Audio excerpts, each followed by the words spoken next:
guys, it's G from our garage today. I'm bringing us a brand new video. In today's video, I will be talking to you guys how the Mustang feels since I've installed cams. There's the Mustang right there. Don't mind my really dirty garage. I'm gonna take care of it real soon. And also do not mind why I do not have a hood on the car. I'll explain why I don't have a hood a little later in the video. Let's get a little cold start on the Mustang and then probably gonna go fill up some 85, so let's get it.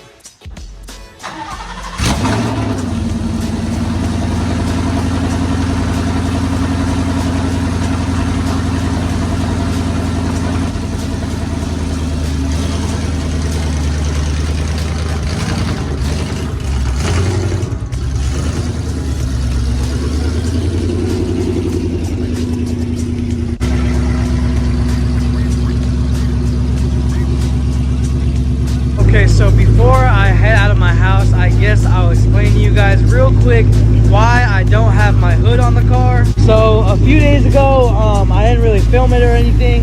I had to take care of some business, you know what I'm saying? It'll probably be on the On3 channel. That's all I gotta tell you guys, and if you know, you know. But I had to take care of some business real quick. The footage will be on the On3 channel. So let me wait for the car to warm up real quick, and then let's go put some 85 in this thing. Alright boys, we just got to the gas station.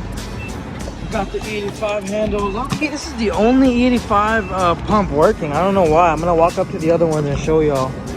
But I'm glad this one's working. Well, we're about to find out. I hope it's working.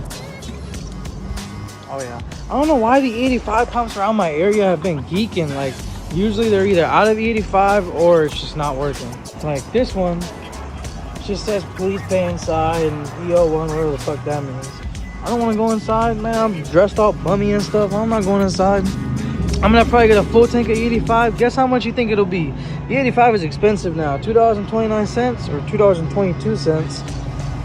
Guess how much you think a full tank will be? My guess is gonna be $25. Let's see. Oh, okay, we just passed the $20 mark. Oh man, I hope this is not gonna be more than 25 bucks. How much I'm gonna spend on 85? I remember I used to never spend more than $20 on a full tank of 85. Oh no, yeah, it's been a past 25. Oh yeah, cooked.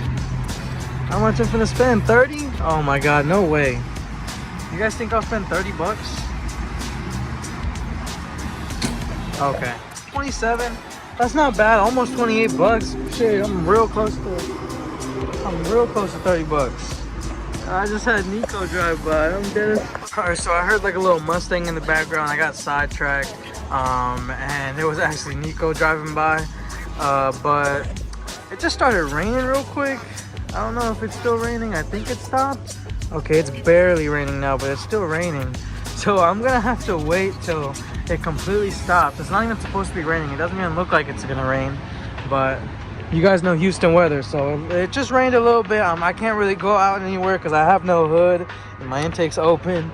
So even in the weather, it doesn't say it's gonna rain, so I don't know where this rain just came from. But I'm gonna have to wait till it's over, and then I'm gonna have to get on with the video.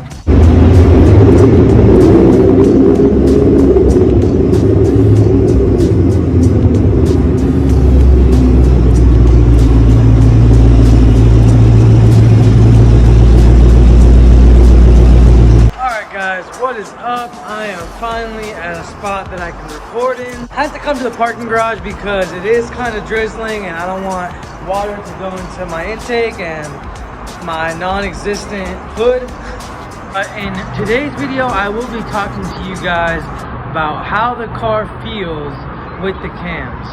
So if you're thinking about going cams, if you're thinking about putting cams into your Mustang, not only your Gen 3 Mustang, your Gen 2 or your Gen 1, I would definitely advise to watch the whole video.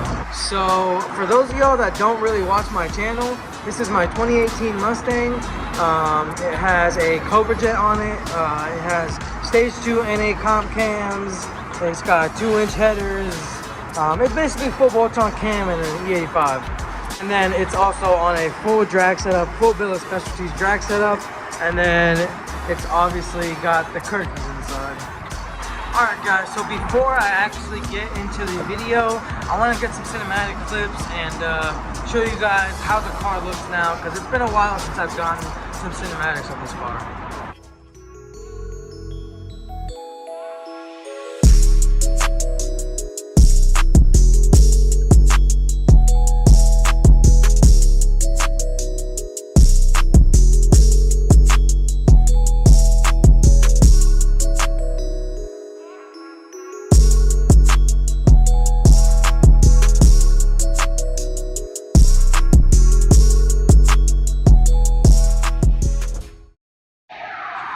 Alright guys, so now that the cinematics are over, I'm going to touch on three main things about the cams. Sound, drivability, and power. So I guess the first thing I will talk about is the sound. If you guys follow me on TikTok or Instagram or even Twitter, you guys will see I posted a good amount of sound clips of the car. I honestly post them about every other day or every single day. Whenever I drive the car, I usually film how the car sounds or just a few vids of the car.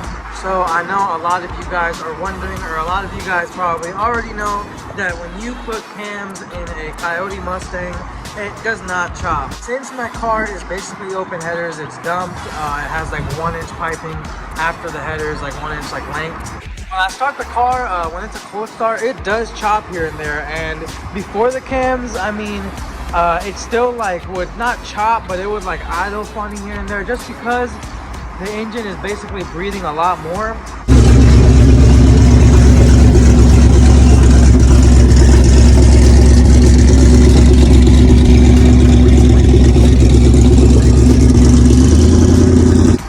So with the cams, since I'm still dumped and the engine was already breathing a lot more, the cams just, you know, threw off the, I'm not exactly sure how to say it, and I don't want to sound dumb, but I mean, it didn't throw off the timing, but you know, it threw off whatever, the cam lobe or whatever, it threw it off just a little bit. So it does chop here and there, but it doesn't constantly chop. It'll stop chopping after like a minute after the startup. So the topic of chopping, it doesn't really chop. It only chops here and there on the startup, or if I throw it in neutral real quick when I'm going through a red light, it'll maybe chop for like a second or two. Like it'll just throw a few chops here and there. But the main difference is with the cams is that it idles a lot louder. The car definitely idles like higher, louder. Like if you have cams in your Mustang and a cam Mustang pulls up next to you, you will for sure know that he's cammed, because when you're cammed, you can just tell the difference, like the slight idle difference. It idles just a lot more aggressive. Like you can tell the motor has some stuff going on with it. Like I've had a lot more people like actually turn their necks when I'm at a red light and stuff. Then they're like looking at my car. They be asking, yo, what you got done to it? Because it does not sound like a normal Mustang. So I mean, yes, cams do make it sound different, but it doesn't chop like a LS. Obviously, it barely chops on the cold start. So you get your little choppy chops on the cold start, but otherwise you just idling like a normal car. It just idles a lot louder now. You know, I was in the middle of making my video, and I spot a nice looking little C8 over there. Hold up. There it is. I zoomed in all the way. It's a nice looking little C8. They look good, man. I'm not gonna lie. It's nice and black, all blacked out. It looks good. Alright, back to the video. Low-key, that C8 kind of broke my neck, I'm not gonna lie. But now let's talk about the drivability. We just talked about the sound. It sounds dope.